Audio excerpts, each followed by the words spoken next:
You're watching The 7 from WATE 6 on your side. Good evening, I'm Bo Williams, and welcome to The 7. Glad you're with us tonight. Let's get a look at the big 7 stories right now, and topping the list, Thanksgiving 2022. This year, there's a heaping helping of inflation on the dinner table, as a lot of you know. We spent the day out in the aisles amid a bountiful harvest of higher prices on Thanksgiving staples. According to Farm Bureau's annual survey, a 16-pound turkey costs just under $29. That's actually up from 21% from last year. Cube bread for stuffing, which will cost around $3.80. That's up $1.59 compared to last year. Sweet potatoes have also gone up.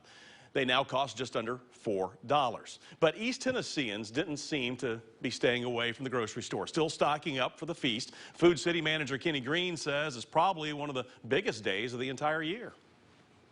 Started really Friday, Saturday, Sunday, but as it gets closer to Thursday, Wednesday's always our biggest day. 4 or 5 o'clock, it's haywire usually. Make a good plan and come in ready to go. Bring your kids with you to help you. Split up, divide it up, and try to get through here as quick as possible. Farm Bureau says families will average just more than $64 spent on Thanksgiving dinner this year. That's just shy of $6.50 per person. Well, from a bigger banquet budget, our next big story is the climbing cost for Thanksgiving travel. Let's start with the average price for a gallon of gas here in the Knoxville area. AAA says it's $3.23 right now. That's actually more expensive than the average cost of gas in Atlanta. Down there, it's $3.12. But gas is noticeably more expensive in Asheville. AAA says the average cost for a gallon of regular is $3.46. It's even more expensive if you travel up to Indianapolis, with prices there sitting around $3.84. And if you've got family down in the Miami area, expect to pay right around $3.48 a gallon. Meanwhile, McGee-Tyson Airport is issuing a holiday travel advisory tonight, saying the airport will be busy this week, especially today, tomorrow, Sunday, and Monday. Some good ideas then? Well, get to the airport 2 hours before your flight. Check the TSA's website for a list of prohibited items before you leave your house, and, of course, pack your patience when standing in line. Next on our Big 7 list, Thanksgiving help for those in need.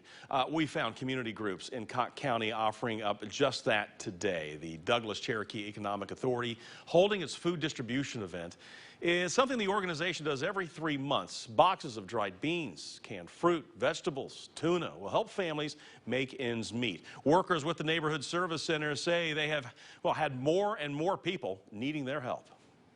We can always expect probably between 400 to 600 families to come out.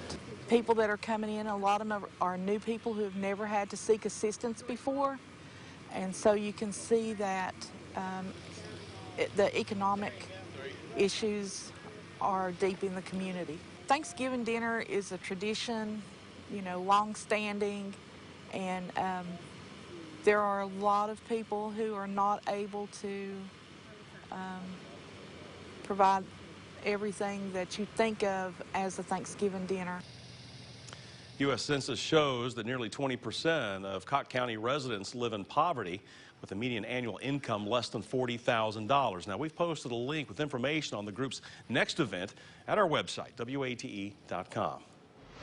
Our next Big 7 story, streaming video giants Netflix and Hulu versus the city of Knoxville. Tennessee's top court says those streaming companies do not have to pay fees to the city in the way a cable company might have to pay for access to the community. City sued in federal court, claiming Netflix and Hulu should have to pay Knoxville and all the rest of the municipalities in the state under a law that lets video service providers negotiate fees to pay for using public rights of way. Tennessee Supreme Court justices put out an opinion today declaring streaming companies are not video service providers under the law because they do not own or operate the wires that carry their programming into your homes. That opinion now goes to the federal court, which had asked for the state court's view of the law. Our next big story answers questions about federal agents at a West Knox County home. FBI confirms to WAT6 on your side that agents went there as part of an IRS investigation. This was the scene. This is what our crews saw today. You'll notice a trailer that was parked outside of the Wyndham Lane house. Now, deputies with the Knox County Crimes Major Unit were there. They were called there as well. Federal agents are being tight-lipped about the investigation right now, but we'll, of course, let you know as soon as we learn more details. Our next Big 7 story, finger pointing continues right now, even after a settlement between Knox County and a former county worker over his messy departure.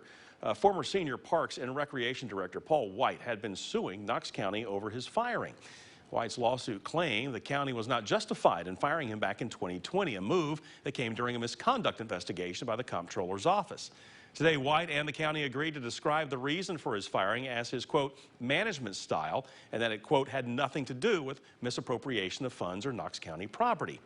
The comptroller's investigation found White had signed off on the purchase of 2 golf carts, one of which delivered to a private home. County Mayor's former chief of staff later apologized for borrowing a county golf cart to help his wife get around while recovering from a broken foot. White says he never granted permission to use the golf cart. Now, the county also released quotes from interviews with other employees conducted as part of this investigation. White's attorney says the release amounts to a, quote, horrible hit job, end quote. Knox County Mayor Glenn Jacobs said today he is frustrated and angry over what employees had to deal with, but that the department is in a much better place. And rounding out our top 7 for you, plans for the future of a Knoxville landmark. Here's what the place that was last known as Hotel Knoxville looks like at the moment. But a developer wants to bring about this transformation, converting it into an apartment building with room for stores and restaurants. Take a look here.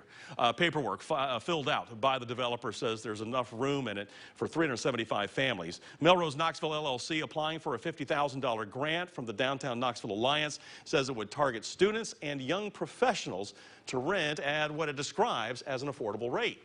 The company says in its application that it has more than $19 million in funding lined up for the renovation effort. Of course, we're going to follow this closely and keep you posted on those next steps.